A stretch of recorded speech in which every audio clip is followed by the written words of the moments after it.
Welcome to the biometrics classes, student. Today in the series of MCQs for the subject biology for class 10th CBSE board. Today the topic is selected, that is the respiration topic from the chapter life process. So coming to the topic, the first question here is, which of the following in muscle increases when they are lacking in oxygen? यानी कि muscles यानी animals में oxygen नहीं होता है, यानी जब anaerobic respiration होता है तो वहाँ पर मसल्स में क्या इंक्रीज़ कर जाता है। तो आपने पढ़ा है कि वहाँ पर एनारोबिक रेस्पिरेशन जब एनिमल के मसल्स में होता है तो वहाँ पर लैक्टिक एसिड का फॉर्मेशन होता है, जिससे मसल क्रैम्प्स का फॉर्मेशन होता है, वहाँ पर पेन होने लगती है। तो उस हिसाब से आपका ऑप्शन जो है यहाँ पर फर्स्ट ऑप्शन है कार्बन डाइऑक्साइड, सेकेंड है लैक्टोज, थर्ड है लैक्टिक एसिड और फोर्थ यानी डी है यूरिक एसिड। तो इस केस में सही आंसर क्या होगा? Lactic acid. आपने पढ़ा है लैक्टिक एसिड के कारण एनिमल की मसल्स में एनारोबिक रेस्पिरेशन के समय पेन शुरू हो जाता है due to the formation of lactic acid. So now coming to the second question, internal respiration में बी डिफाइंड एज। आपने पढ़ा है कि रेस्पिरेशन को 2 स्टेप्स पे डिवाइड करते हैं। फर्स्ट स्टेप ब्रीदिंग और सेकंड स्टेप सेलुलर रेस्पिरेशन होता है, जिसे हम इंटरनल रेस्पिरेशन भी कहते हैं।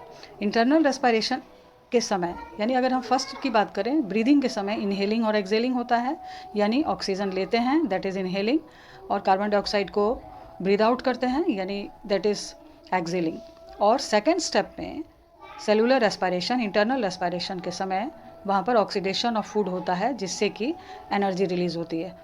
तो अब आते हैं हम लोग कि क्या क्या ऑप्शंस हैं। A breathing in and releasing of oxygen, this is wrong. Then B the oxidation of food substances to release energy, C the building up of complex substances, D getting rid of carbon dioxide that would accumulate in the tissues. So the correct answer will be B, that is the oxidation of food substances to release energy. Now the next question, third, is which of the following is the correct sequence of air passage during inhalation? Inhalation, that is taking in oxygen. तो आपने human respiratory system पढ़ा है, उसमें आपने पढ़ा है कि सबसे पहले हम सांस लेते हैं यानी नॉस्ट्रिल, फिर nostril, nasal passage, then pharynx, then larynx, then trachea and at last the exchange of gases take place in the lungs in the alveoli. तो उस हिसाब से आपका सही पैसेज क्या है? डी आंसर सही होगा। नॉस्ट्रिल, नाक में से जो हम सांस लेते हैं नॉस्ट्रिल्स के थ्रू, फिर वो एक कॉमन पैसेज में जाता है जहाँ पे बकल कैविटी और नेसल कैविटी कंबाइन करते हैं, फेरिंग्स, फिर voice box that is larynx, then trachea and at last the alveoli. So the correct answer will be D. Now coming to the fourth question, during the respiration of an organism A, one molecule of glucose produces 2 ATP molecules, यानी A organism एक glucose के oxidation से 2 ATP energy produce करता है।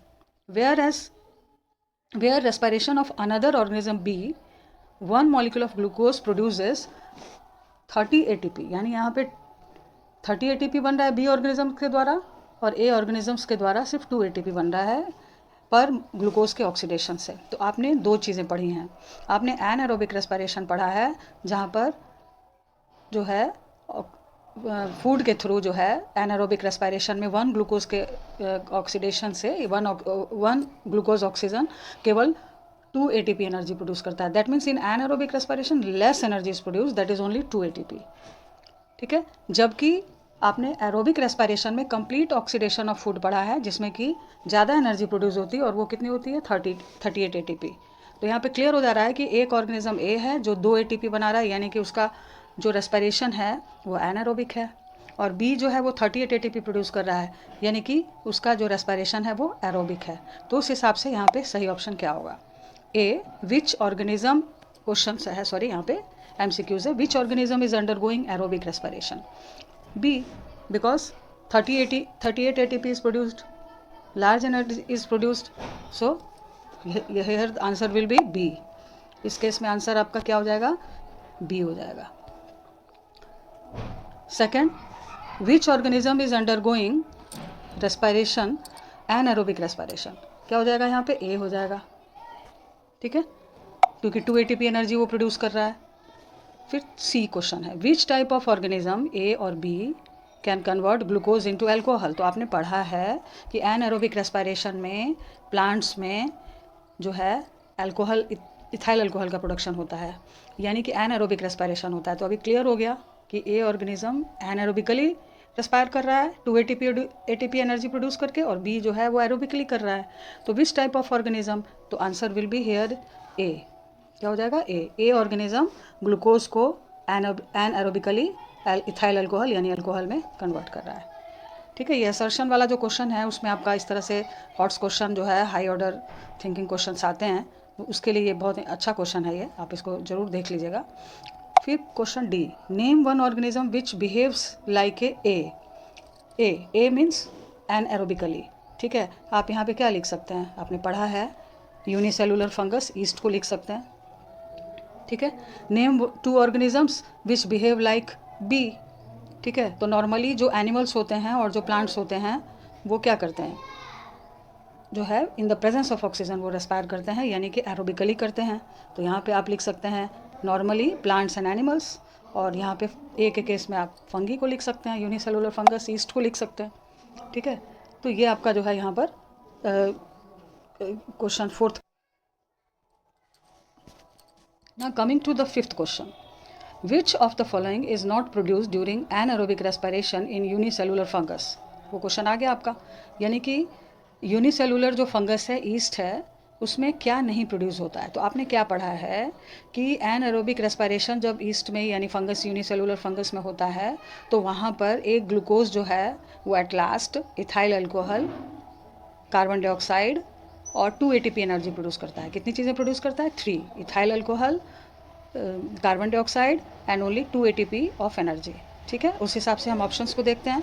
तो first है आपका ethyl alcohol, ठीक है, तो ये तो बनता है, यहाँ पे आपका नॉट दिया हुआ है, तो उस हिसाब से ये तो बनेगा, ठीक है।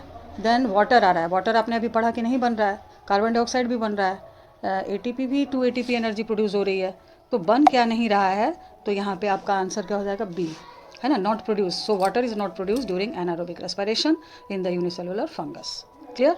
Then coming to the 8th question, exchange of gases in human respiratory system takes place in, ठीक है। तो आपने पढ़ा है कि exchange of gases takes place in, इसमें ऑप्शंस क्या है? ए है ट्रैकिया, बी है ब्रोंकी, ब्रोंकस भी कहते हैं इसको हम लोग सिंगुलर फॉर्म में, ब्रोंकियोल्स, ठीक है। तो एट लास्ट जो आपने जब पढ़ा होगा ह्यूमन रेस्पिरेटरी सिस्टम, तो एट लास्ट जो ऑक्सीजन है वो कहाँ पहुँचता है? सैक लाइक स्ट्रक्चर्स में पहुँचता है, स्मॉल सैक लाइक स्ट्रक्चर्स, इस तरह से, जहाँ पे रियल एक्सचेंज ऑफ गैसेस जो है ये यहाँ पर होता है। तो the answer will be D, answer क्या हो जाएगा? डी। बहुत इंपॉर्टेंट क्वेश्चन है ये वाला, ठीक है। नेक्स्ट आते हैं क्वेश्चन 7 पे, during the deficiency of oxygen in tissues of human beings pyruvic acid is converted into lactic acid, ठीक है। तो आपने क्या पढ़ा है कि जब एनारोबिक रेस्पिरेशन होता है तो वह पूरी तरह से कंप्लीट जो स्टेप्स हैं वो कहाँ कंप्लीट होता है? साइटोप्लाज्म में कंप्लीट होता है। तो ऑप्शंस चूज करेंगे हम लोग, ए साइटोप्लाज्म, बी क्लोरोप्लास्ट, सी माइटोकॉन्ड्रिया, डी गोल्गी बॉडी, ठीक है। तो आपने क्या पढ़ा है कि कंप्लीट जो एनारोबिक रेस्पिरेशन का प्रोसेस होगा वो आपका कहाँ पे कंप्लीट होगा? साइटोप्लाज्म में, ठीक है। यहीं पे आप क्लियर कर लीजिए कि जब एरोबिक रेस्पिरेशन होगा, ठीक है, एरोबिक रेस्पिरेशन जब होगा तो वो इनिशियली साइटोप्लाज्म में उसका फर्स्ट पार्ट होगा ग्लाइकोलाइसिस, ठीक है। लेकिन जो सेकंड स्टेप होगा ऑक्सीडेशन जब होगा पायरुविक एसिड का, तो वहाँ याद रखिएगा कि वो कौन सा पार्ट होगा? माइटोकॉन्ड्रिया होगा। लेकिन यहाँ पे क्या हो रहा है? Complete process of anaerobic respiration takes place in cytoplasm, ठीक है। Moving to the next question 8th, which of the following statements are correct, ठीक है। ये आपका असर्शन के लिए इंपॉर्टेंट है। First, pyruvate can be converted into ethanol and carbon dioxide by yeast, that is fermentation, ठीक है। तो करेक्ट, तो ये करेक्ट है। Fermentation takes place in the case of aerobic bacteria, तो एरोबिक नहीं होता है, एनारोबिक है, तो ये तो गलत हो गया, ठीक है। Fermentation takes place in mitochondria, तो फर्मेंटेशन आपका एनारोबिक रेस्पिरेशन है, तो ये माइटोकॉन्ड्रिया में नहीं होगा। Fermentation is a form of aerobic respiration, anaerobic respiration, sorry, ठीक है। तो आपका सही कौन हो गया? ए 1 और 4, ठीक है। अब ऑप्शंस चूज करेंगे, इसमें हम लोग ऑप्शंस चूज करेंगे, तो आप क्या देख रहे हैं? सॉरी क्या देख रहे हैं, A 2 and 4, B 1 and 4, ठीक है, C 2 and 3, D 1 and 1। तो यहाँ पे आपका सही आंसर क्या हो रहा है, 1 and 4। So the answer will B B। ठीक है, समझ में क्लियर आ गया। यानी एनारोबिक रेस्पिरेशन जो है उसमें ईस्ट जो है इथेनॉल और कार्बन डाइऑक्साइड बनाती हैं, सही है। और fermentation is a form of what, anaerobic respiration. ठीक है, इंपॉर्टेंट क्वेश्चन है, इसको जरूर कर लीजिएगा, असर्शन वाले में ये आता है। Now moving to the 9th question, which of the following statements are true about respiration. ठीक है, इन ह्यूमन बींग्स का केस है ये, क्योंकि ऑप्शंस वैसा ही है। तो इन्हेलेशन मीन्स आप जानते हैं कि सांस लेना, और एक्सहेलेशन मीन्स आप जानते हैं कि सांस छोड़ना। ठीक है, तो आते हैं हम लोग। During inhalation ribs move inward and diaphragm is raised. ठीक है, तो इनवर्ड अगर वो मूव करेगा तो सरफेस एरिया डिक्रीज हो जाएगा। ठीक है, तो इस केस में क्या होगा, इन्हेलेशन जो है वो पॉसिबल नहीं होगा। यानी हाई प्रेशर से लो प्रेशर में हमें ऑक्सीजन को ले जाना है। ठीक है, तो यहाँ पर ये नहीं होगा। ठीक है, नेक्स्ट है the gaseous exchange takes place in the alveoli. ठीक है, तो ये सही है, ये आपका सेकंड ऑप्शन क्या है, ये सही है। Haemoglobin has greater affinity for carbon dioxide, no, है ना, देन ऑक्सीजन, ये रॉन्ग है आपका। ठीक है, ये भी रॉन्ग है। लास्ट है alveoli increases surface area for the exchange of gases. ठीक है, ये सही है। यानी आपका सही कौन है, 2 and 4। तो 2 और 4 दैट मीन्स आपका ऑप्शन जो है यहाँ पर जो है इस केस में ऑप्शंस थोड़ा सा वो हो गया है। जैसे इसमें मान लीजिए A 1 and 3, B 2 and 4, C 1 and 4, D 2 and 3। तो यहाँ पे आपका 4 और हाँ 2 and 4 है, तो उस हिसाब से आपका आंसर क्या हो जाएगा, ये हो जाएगा 2 and 4। ठीक है, ये भी इंपॉर्टेंट क्वेश्चन है आपका। Moving to the 10th question, which of the following is known as the energy currency of cells in biology. ठीक है, DTP, A, B PDP, C ATP and D DDT। तो आपने पढ़ा है energy currency of the cell, that is ATP adenosine triphosphate. ठीक है, इसको कर लेंगे आप लोग। नेक्स्ट क्वेश्चन है 11th, the 2 organisms which breathe only through their moist skin. ठीक है, स्किन के थ्रू। तो फर्स्ट ऑप्शन पे जाते हैं, अब ये पढ़ लेंगे, इसमें सबका अलग अलग ऑर्गेनिज्म का है। जैसे जो सिंपल ऑर्गेनिजम्स हैं वो स्किन या मेम्ब्रेन के थ्रू करते हैं, लेकिन फिशेस जो हैं गिल्स के थ्रू करती हैं। फ्रॉग एम्फीबियस एनिमल है, तो वो अलग अलग तरीके से अलग अलग सिचुएशन में करता है। तो यहाँ पे सिर्फ मॉइस्ट स्किन बोल रहा है। मॉइस्ट स्किन में आते हैं हम लोग। फर्स्ट ऑप्शन है फिश एंड फ्रॉग, तो फिश और फ्रॉग नहीं होगा क्योंकि मॉइस्ट स्किन है आपका। दूसरा है लीच एंड अर्थवॉर्म। ठीक है, लीच जो है जोंक जिसको कहते हैं, अर्थवॉर्म जो है आपका केचुआ होता है, दोनों मिट्टी में पाए जाते हैं और इनमें मॉइस्ट स्किन के द्वारा जो है ये ब्रीथ करते हैं। फ्रॉग एंड अर्थवॉर्म मतलब और ऑप्शन आपका सही नहीं है, तो इसमें आपका सही ऑप्शन जो है लीच और अर्थवॉर्म हो जाएगा। ठीक है, now moving to the 12th question, one of the following animals doesn't use trachea as the respiratory organs, which animal is. ठीक है, 4 ऑप्शन हैं। A ग्रासहोपर, इंसेक्ट है। B प्राउन, ठीक है, C mosquito and D cockroach. Question क्या कह रहा है, ट्रैकिया। ठीक है, तो ट्रैकिया में यहाँ पर आप सीधा सिलेक्ट करेंगे, डजंट कह रहा है तो डजंट में प्राउन हो जाएगा ये। ठीक है, एक तरह की फिश है ये।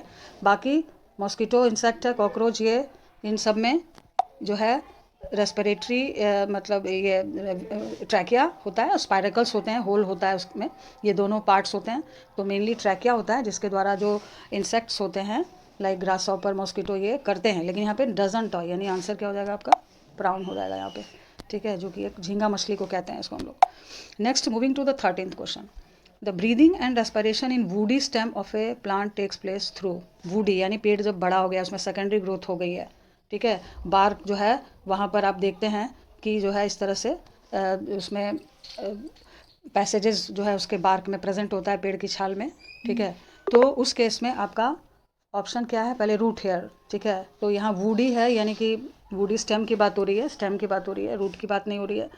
सेकेंड है लेंटिकल्स, स्टोमाटा, ये लीफ में हो गया, लीफ में हो गया। सही ऑप्शन क्या हो जाएगा, लेंटिकल्स जो हैं, these are present in the woody stems for the respiration, for the gaseous exchange by the process of diffusion.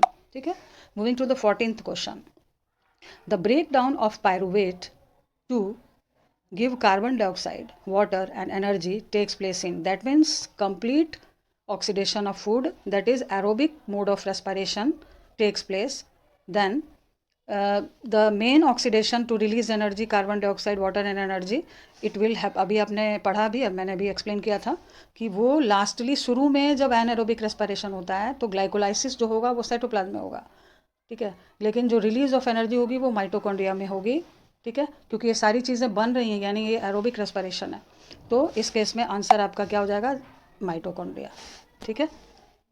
तो ये आपका हो जाएगा। तो ये सारे ही बहुत इंपॉर्टेंट क्वेश्चन हैं, कंसेप्ट को डेवलप करिए क्योंकि